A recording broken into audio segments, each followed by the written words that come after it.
Здравейте отново на всички зрители на нашия канал. Както и обещахме в предния епизод, ще направим втора част на тази класическа датска. Холандска трябва да е. В смисъл сега в момента дали сме правилно толерантни към тях. Да, дъчани не са, холандци Е, са. Нидерландци са, мисля, че в момента. Кои? Нидерландци. Холандците в момента са Да, те нидерландци. са нидерландци в момента. Нидерландци, да. Така е.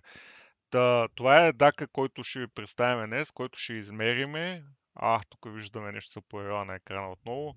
Това е съвсем случайно, вярвайте ми, нали, нямаме тук продуктово позициониране. Просто ако ви харесва този клип, абонирайте се за нашия канал, натиснете камбанката, харесайте го, коментирайте, вдигайте шум, карайте се с нас, правете всичко, каквото желаете. Активност да има, активност. Много е важно. Абсолютно. Та, да си припомним сега от предния клип, ще изпитаме нашия режисьор, кои са основните части. Който вече има право да говори. Да, вече не е безгласна нота, той Абсолютно. получи повишение, повишихме му заплатата, ще Не е взима вярно вече това. някакви пари за това, което правим. Добре, окей. Така, айде сега, режисьора, покажи кои са двата цифрови филтри, като започнем, нали, от японския. Ето го японски. Ето го японския, точно така, това е най-големия чип в цялата система. Добре, дай да видим сега и филипския. Точно така, ето, единственото хубаво нещо от видеото, които правим е, че нашия режисьор ще има вече схематично познание или ще познава частите в нашите продукти.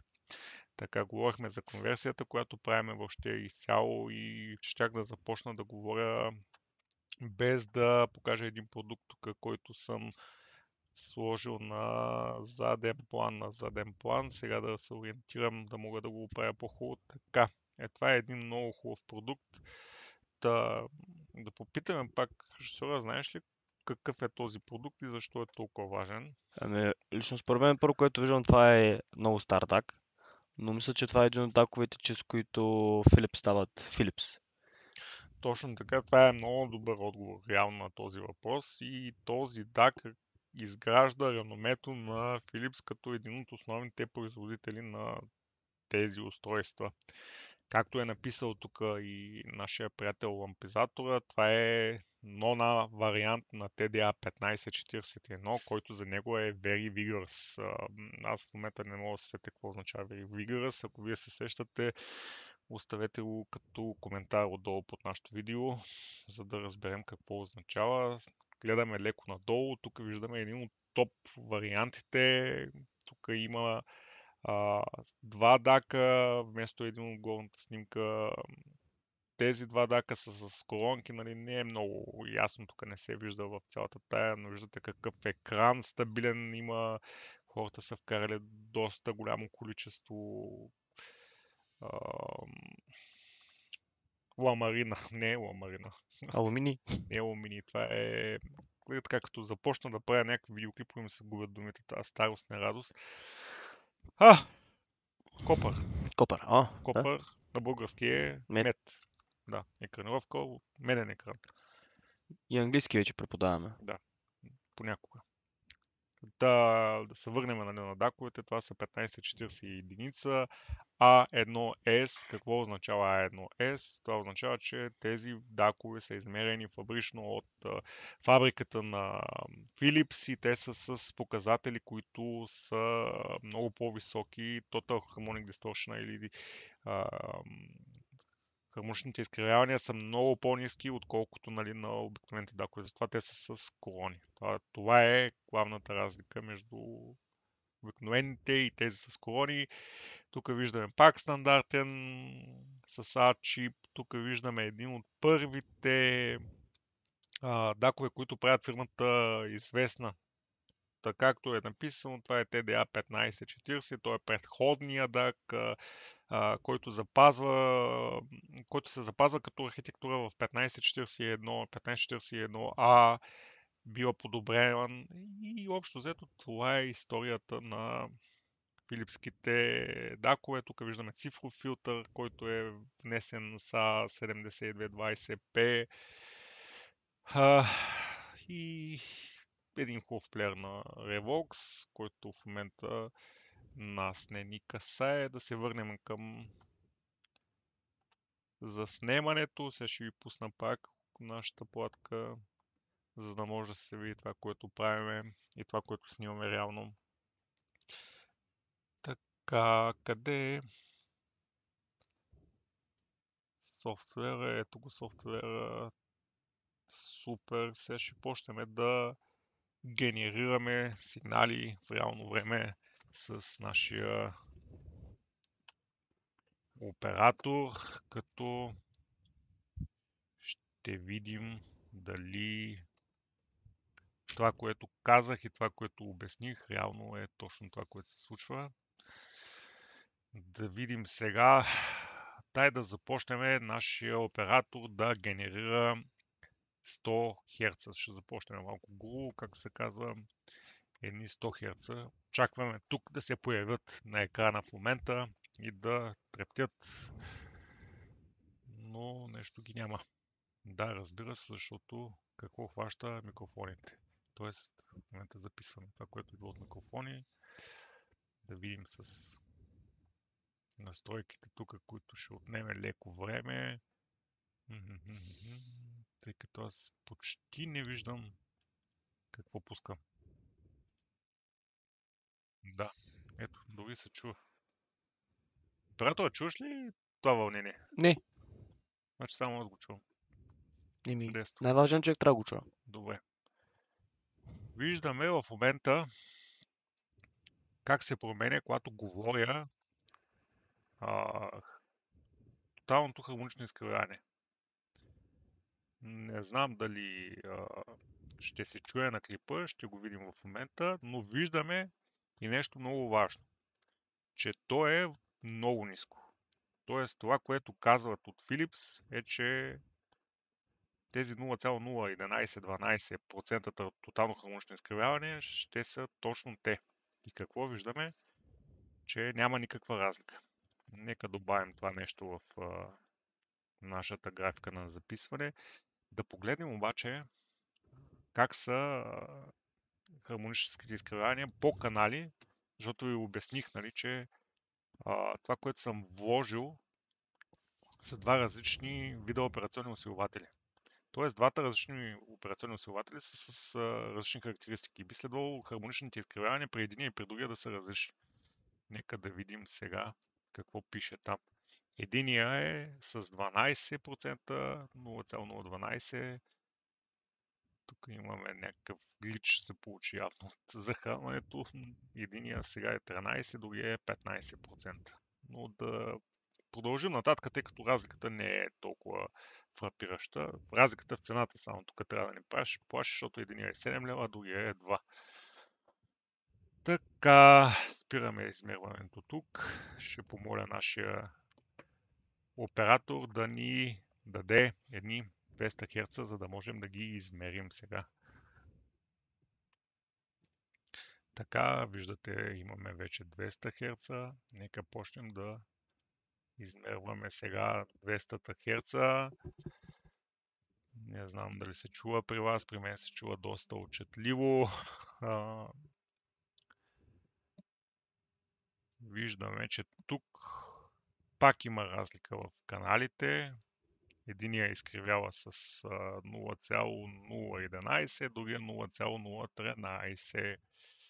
Тоест има, макар че доста бързо се променя, виждаме единия 15, 13, но общо взето доста близки стойности. Дай да видим сега другия канал, спирам измерването. Искаме едни 300 Hz от нашия оператор. Секунда, извинявай. Операторе, може ли пак да подадеш 200 Hz, за да добавим стойността, защото говорейки забравям Забравяш. да работя, което е, нали, по-интересно в нашата ситуация. Така, тук виждаме първоначално, преди да се калибрира софтуера, едни много големи изкривявания, което е много интересно. 20 и нещо, 20 колко си там бяха, но ще ги оставяме, защото ето и паднаха пак до 11. Нека ги добавим. 9 дори имахме. Така, спираме сега. 300 Hz подаваме.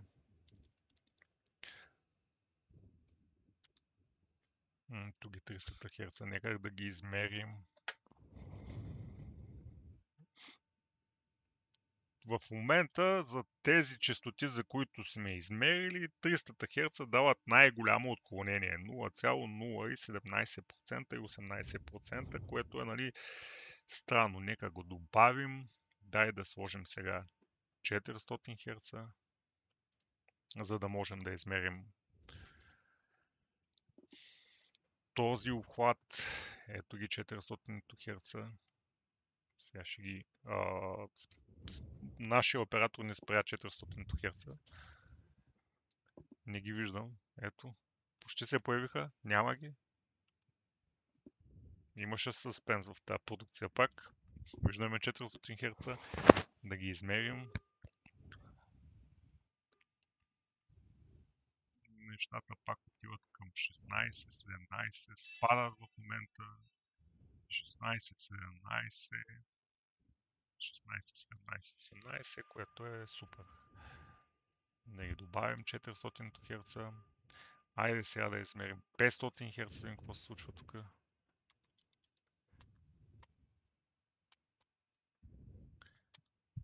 Така, получихме 500 Hz от нашия оператор. Благодаря му за което, за труда и усилията, с които участва в заснемането на нашите Винаги. видеоклипове. Сега нека ги измерим.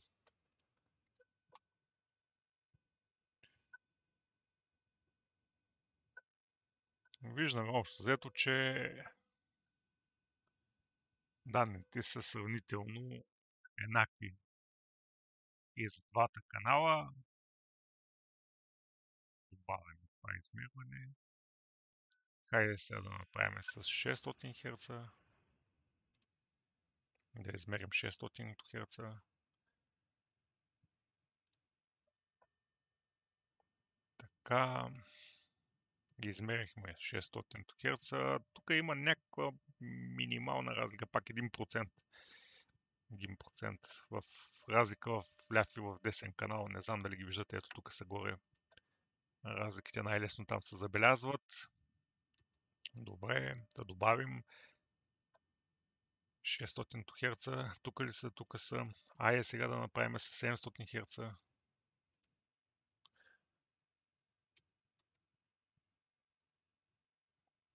Така, пак почваме измерването.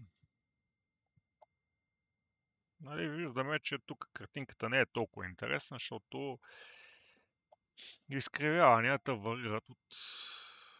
Интересно защо 600 Hz някакъв пик съм хванал, че са хванали на 0,023, което не е адекватно. Това показва, нали, колко е важно да се прави и да се гледа какво се измерва. Сега ще спреме това нещо и ще накарам нашия оператор да им подаде пак 600 Hz, да видим дали ще мога да го премахна. Да, премахнах 700 Hz, разбира се. Сега ще махна и 600 и ще върнем на колко херца казахме Тараса? 600. Добре. Ще върнем на 600 Hz, за да можем да измерим.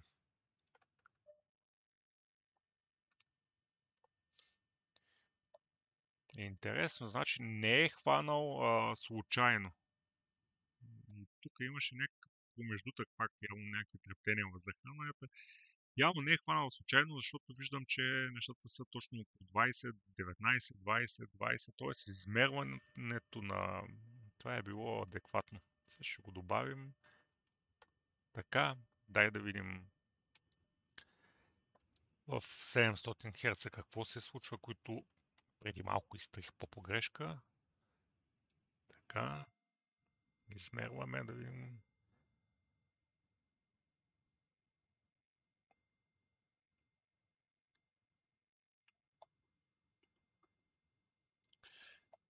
Абсолютно добре е положението. Тук виждаме пак разликите са много минимални в единия канал, в другия канал. Добавяме. Сега ще прескочим всичките тези херци до 1 и ще сложим 1 килохерц, златната среда. Казахме много пъти, всяко едно 1 килохерц или 1000 херца. Да обясним на нашия тон оператор. Той най-добре ги знае тези неща. Така. Дайте да измерим сега какво се случва.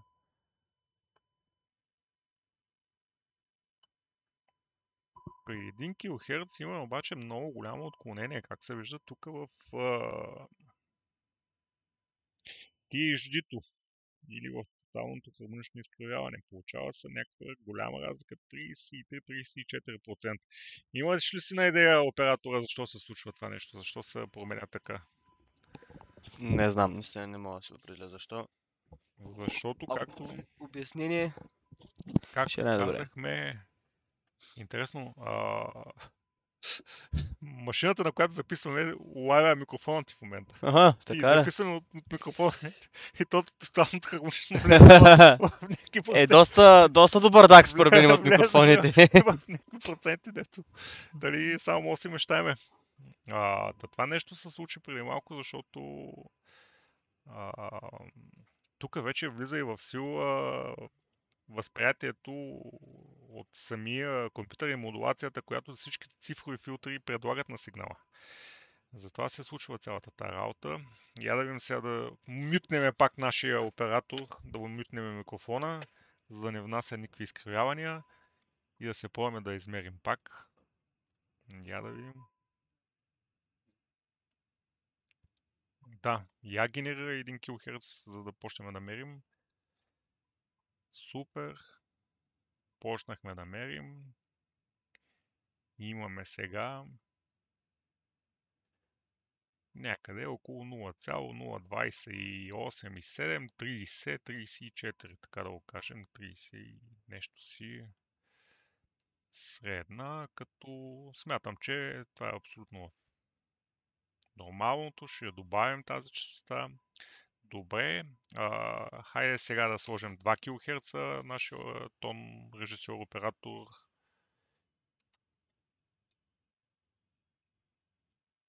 Аз ги търся тия 2 кГц. Ето ги, нека да ги измерим. Виждате, че с увеличаването на херцовете или на тактовата частота на вълната, изкривяванията леко се повишават. Леко казвам. Защо е това така? Ако знаете, ще ви помоля отговорете в коментарите към това видео. Аз ще ви обясня и в края на клипа защо се случва това нещо. Но сега ще помоля нашия тон оператор да пусне частота 3 кГц. Да измерим и нея. Така. Къде са 3 кГц? Ето ги къде са. Да ги измерим.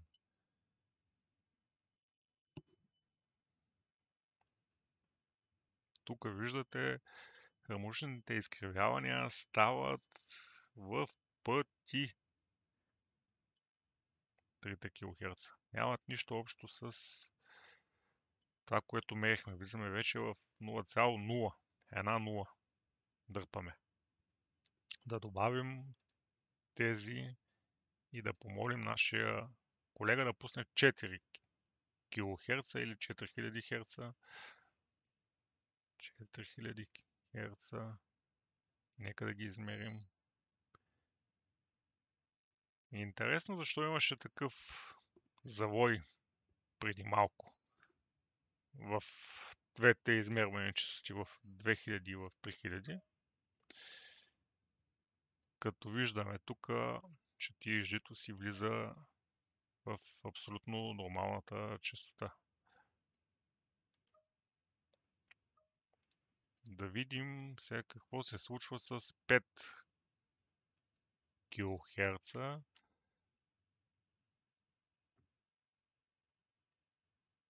5 кГц или 5000 Хц. Нека да измерим. Виждате, че хармоничните изкривявания тук стават много добри. Интересно, имам пулсации в захранването, но това е пулсация на захранването на интерфейса, с който измервам. Трябва да взема някой ден да го премеря, да видя откъде се случва тази пулсация. Виждате, това изкривание е супер за тези честоти. Айде сега да добавим 6 килохерца.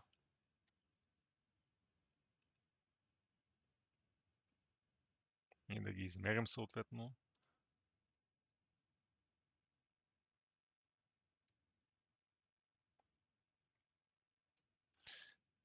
Пак няма особено голяма разлика в каналите, всичко е чудесно, доста близки са като стойност. Ще добавим тази стойност, която е по-висока от предната. Така, хайде сега нашия оператор да дадем 7 кГц.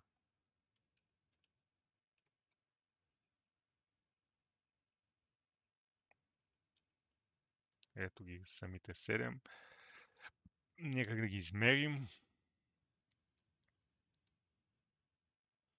Виждате, пак стойността е чудесна. 12, 11%, 8, дори 4, 5, 7. Доста ниска стойност имаме тук.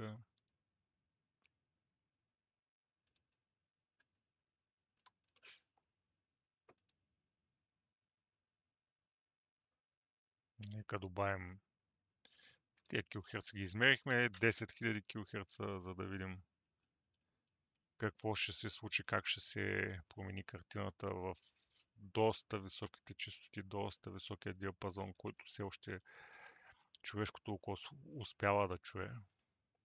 Виждате вълната как се генерира. Сега ще я измерим. Виждате, тук е чудесно. Пак мощните изкривявания са от 11 до слизат до 8%, 8-9%. 6, 5 дори намалят. Въобще една чудесна звукова картина. Тук обаче имаме леко разминаване в хармоничното изкривяване между единия и между другия канал. Виждаме, че зеления и червения канал има разлики и че са малко по-високи една от друга. Така че тук вече има общо взето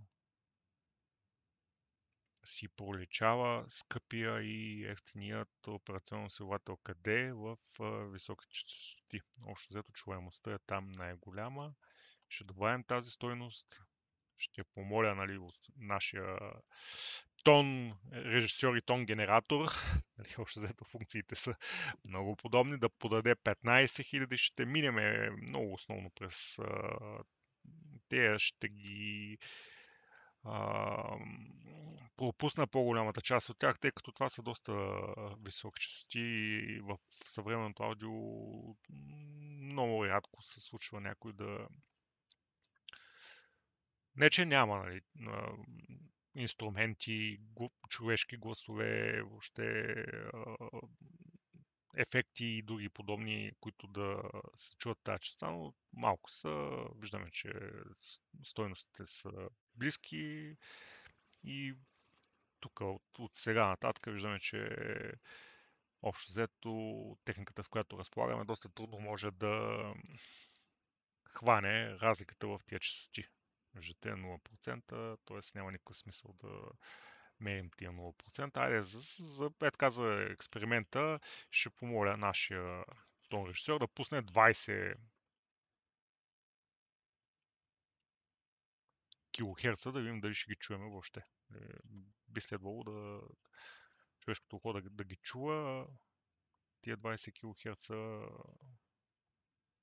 аз не съм много сигурен, че аз лично ги чувам. Трябва някой път да се направя тест. Ще направим, предполагам, някой ден видео, в което да си тестваме ушите и да пробваме какво ще се случи цяло, да ще успеем да... Но виждаме как пак отдолу се появява един надпис, който е много важен за нашия канал. Моля, абонирайте се за нашия канал, ако това, което ви харесва, което правиме, коментирайте видеята, въобще бъдете активни, казвайте това, което ви харесва, ние ще направим всичко за вас като наш въобще зрители и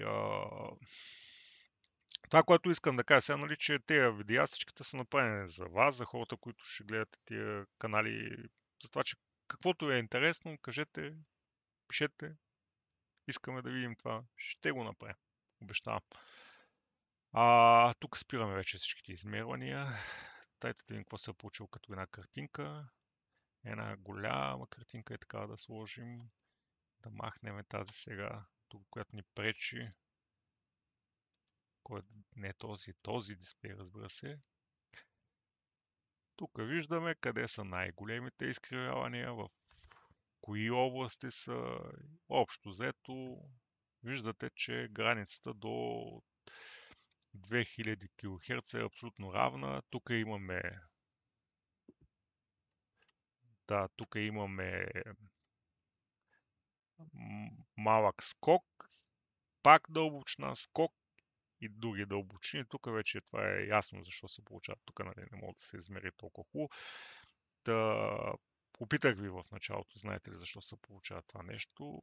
Точно този тип изкривявания тук, тези се държат на фабричното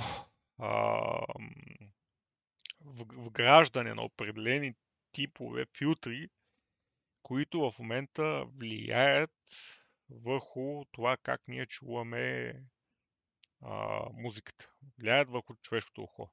Какво искам да кажа, че тук има по-високо изкривяване, защото филтъра, който ви показахме в началото на видеото, нашия тон режисьор, японския, въвежда един тип умекотяване на тези среди.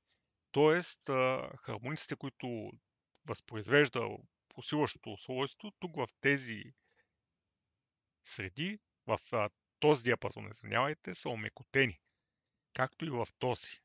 Това се прави с цел човешкото ухо да възприеме музиката, която слуша, като по-приятна. Нали?